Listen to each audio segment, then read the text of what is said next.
Dia orang sekampung aku, pokoknya jangan ada yang ganggu sama-sama orang sekampung aku serbu dia. Kadang-kadang udah nggak dipakai nalarnya lagi, mau salah mau benar, yang penting kampung aku bela. Kok gitu? Apalagi yang ria pengen dilihat. Bahkan di dalam hadis ini ada kritik, ya, kritik global dari para ulama, termasuk kalau kamu membela negara itu bukan semata-mata karena negaranya, tapi membela negara karena Allah memperjuangkan kebenaran. Itu yang harus dipanjangkan buat teman-teman kita, para pejuang, para TNI, para polisi, TNI AL, ini harus kita dukung.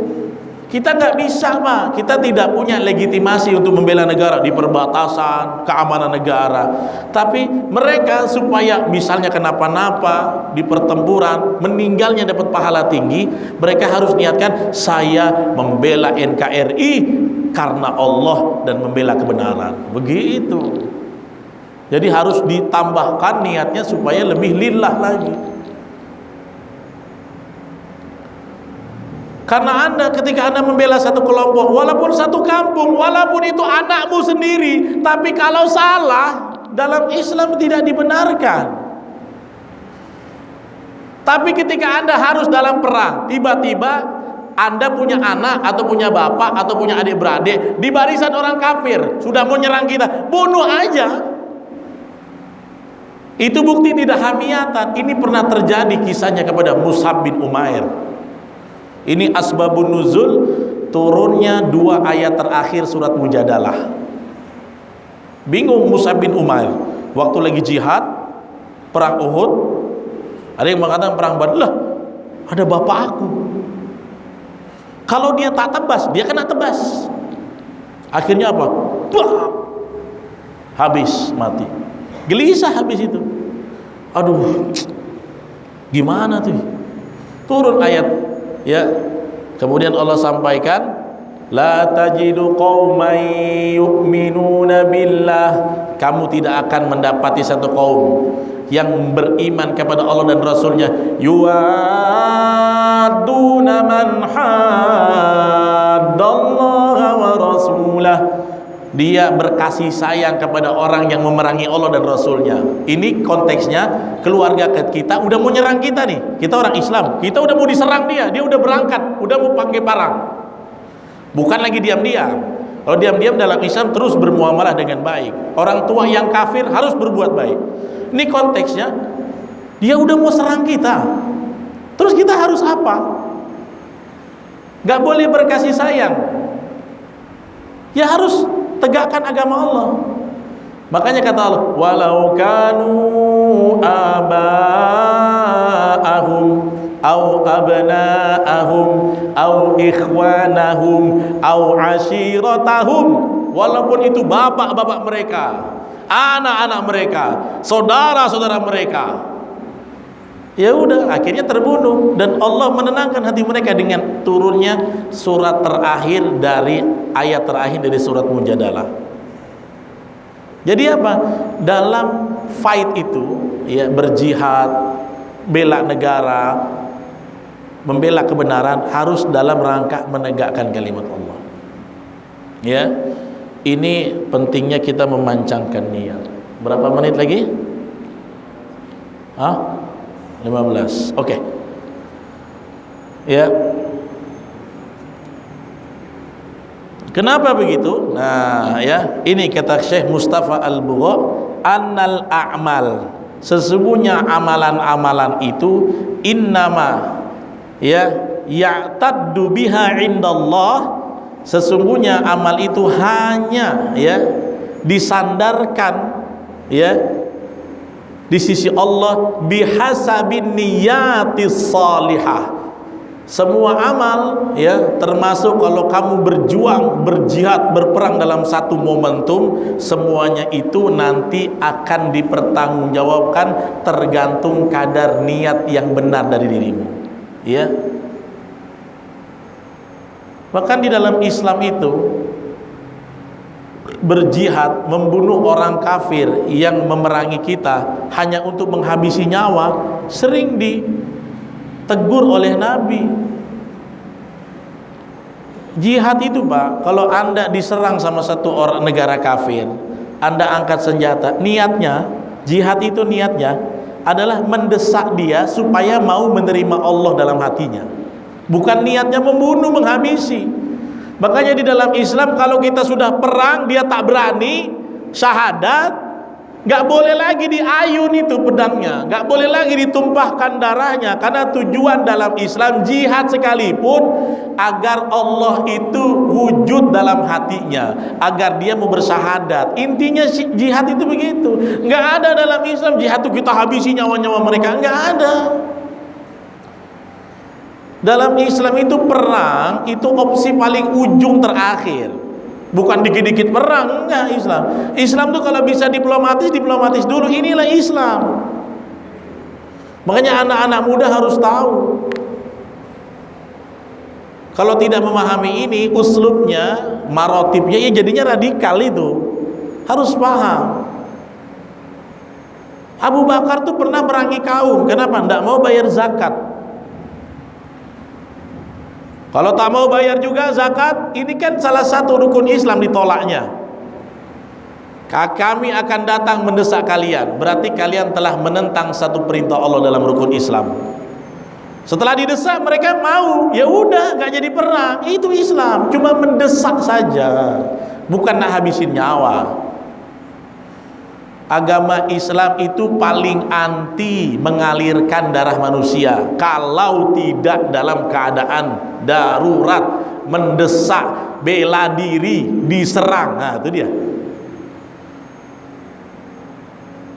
Ya. Ini harus kita luruskan ini supaya orang-orang yang belum memahami Islam itu bisa paham, oh rupanya Islam itu begitu.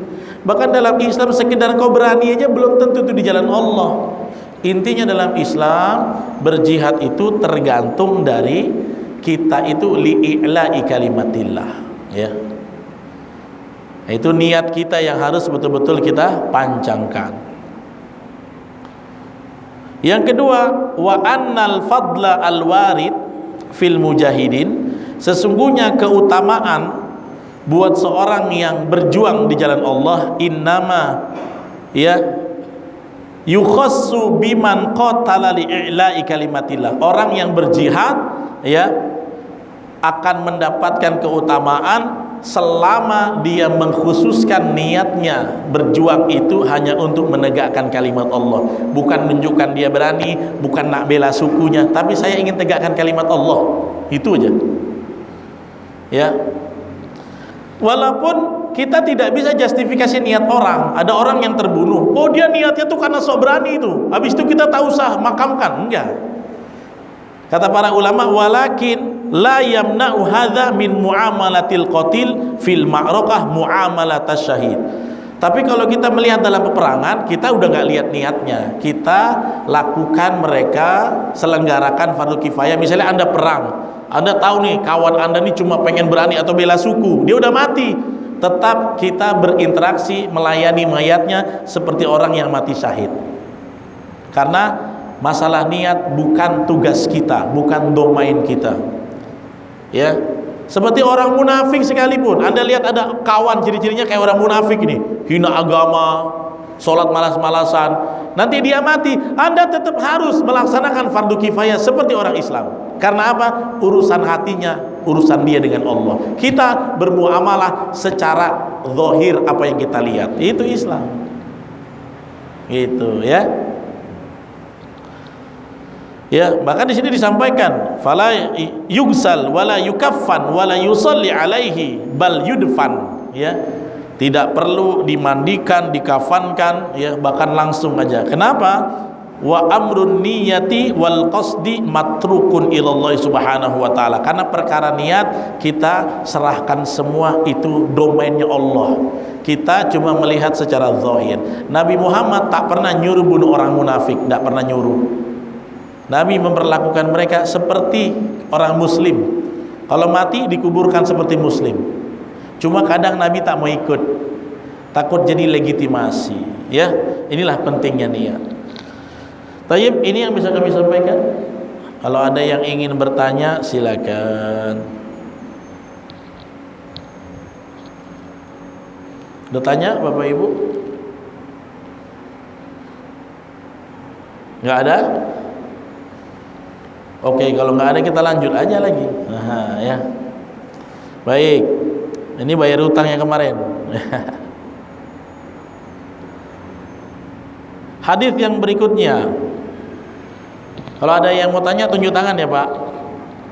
Hadis berikutnya dari Abu Bakrah Nufai ibnil Harith Ats-Tsaqafi radhiyallahu anhu. Ya, dari Nufai ibnil Harith Ats-Tsaqafi radhiyallahu anhu.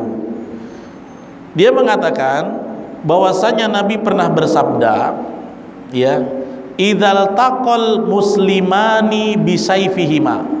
Idza iltaqa, kalau ketemu dua orang Islam, dua-duanya Islam, dua-duanya bawa pedang, ketemu bawa pedang mau berantem ini, berkelahi, dua-duanya Islam, fal qatil wal maqtul finnar, maka kata Nabi, yang membunuh masuk neraka, yang dibunuh masuk neraka. Ya, hadis ini ya kemudian ditanggapi oleh Nufai Ibnul Harith Ats-Tsaqafi, qultu, maka kata Ibnul Harith, ya Rasulullah, betulkah gitu? Hadzal qatil, yang membunuh jelas masuk neraka, tapi kenapa engkau mengucapkan dalam sabdamu tadi fama balul maktul, yang terbunuh kenapa juga masuk neraka? Muslim bawa pedang cekcok, bah! Satu bunuh, satu mati. Yang membunuh masuk neraka, yang dibunuh masuk neraka. Itu sabda Nabi. Sampai bingung ini Ibnul Harith. Lah. Kalau yang membunuh iyalah, karena dia telah membunuh saudaranya. Tapi kenapa yang terbunuh dia udah jadi korban, dia masuk neraka juga? Ya. Maka Nabi menjawab, ya, tahukah kamu kenapa yang terbunuh juga masuk neraka? Innahu kana harisan ala qatli sahibihi, karena dia sudah bersemangat dan bersusah payah untuk membunuh saudaranya.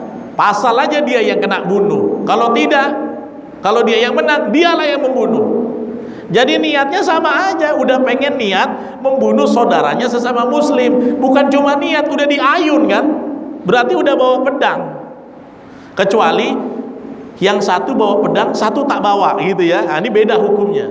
Ketemu di jalan cekcok, satu tak bawa pedang, ini udah niat bawa pedang, cekcok, mati, maka belum tentu dia masuk neraka, karena dia tidak niat. Tiba-tiba ketemu di jalan diserang.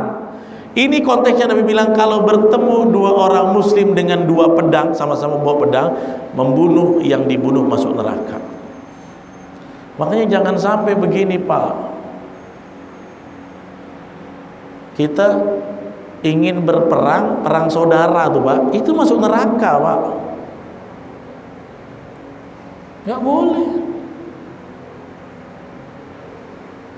Makanya sampai Ibnul Harith tuh bingung, kenapa yang terbunuh? Iya, karena nasib dia terbunuh. Coba kalau dia lebih lihai, dia yang membunuh, cuma beda nasib aja, ya. Karena dia bukan cuma niat, dia sudah harison. Harison itu sudah diaktualisasikan, sudah mau eksekusi. Pasal aja dia kalah ligat. Kalau dia lebih ligat, dia yang membunuh, kawannya terbunuh, sama aja. Ya. Hadis ini riwayat Bukhari dan Muslim, muttafaqun alaih, ya. Jadi ini dalam Islam. Makanya di dalam surah Al-Hujurat, kalau ada sama-sama orang Islam berkelahi, harusnya damai. Walaupun kadang-kadang kata Allah, ada salah satu yang ngeyel, ya. Nah, kalau ngeyel, pemimpin harus desak dia. Oh, kamu masih ngeyel, gak mau damai, kau yang kuperangi, boleh untuk desak. Dalam surah Al-Hujurat, wa in ta'ifatani minal mu'minina qatatalu fa aslihu bainahuma. Kalau ada dua orang beriman saling bunuh-bunuhan, islahlah, damaikan antara keduanya.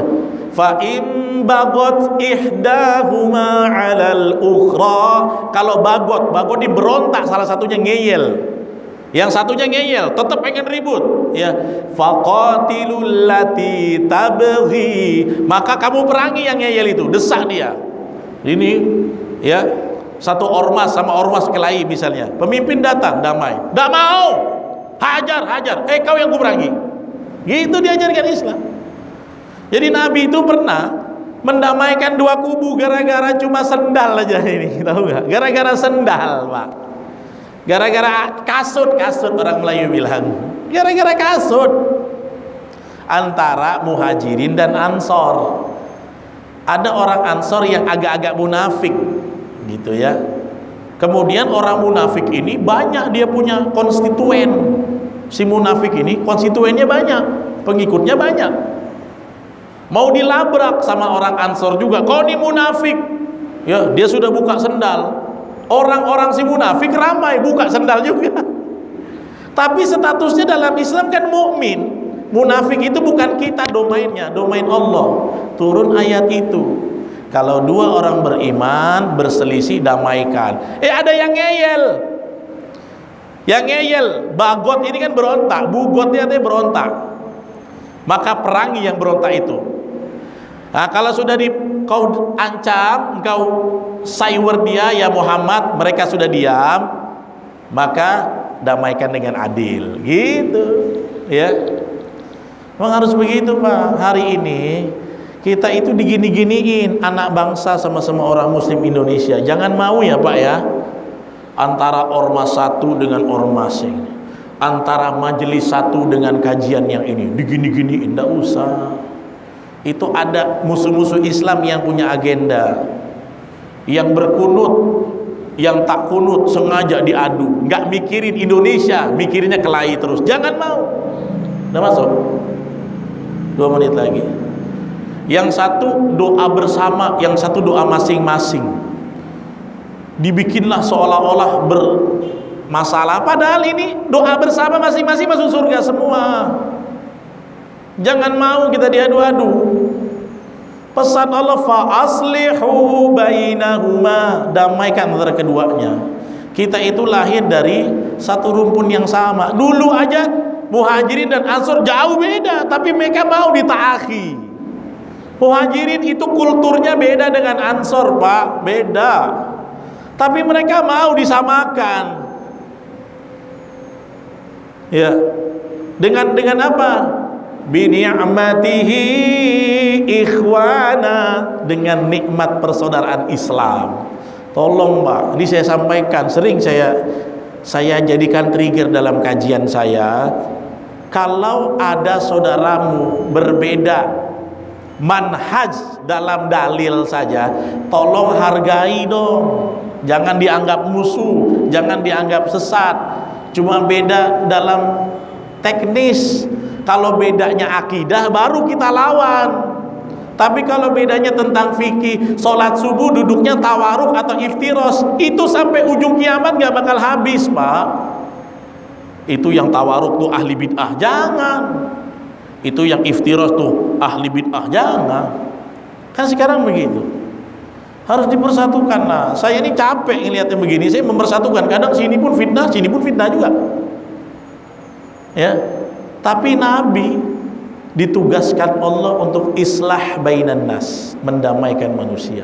Makanya semua dai harus begini, harus punya misi islah. Ya udah, ente bedanya di sini, oke, aneh hormati. Aneh nggak ikutan yang itu ya, gitu. Ente yang ini beda. Tentang zakat aja pakai uang, pakai beras, berkelahi kadang-kadang. Beda fikih aja. Yang bener kalau pengen ikut Nabi pakai korma sama gandum. Nah, gitu ya. Demikian yang bisa kami sampaikan, terlebih terkurang mohon maaf. Kita tutup dengan doa kifaratul majlis. Subhanakallahumma bihamdika asyhadu an la ilaha illa anta astaghfiruka wa atubu ilaik. Assalamualaikum warahmatullahi wabarakatuh.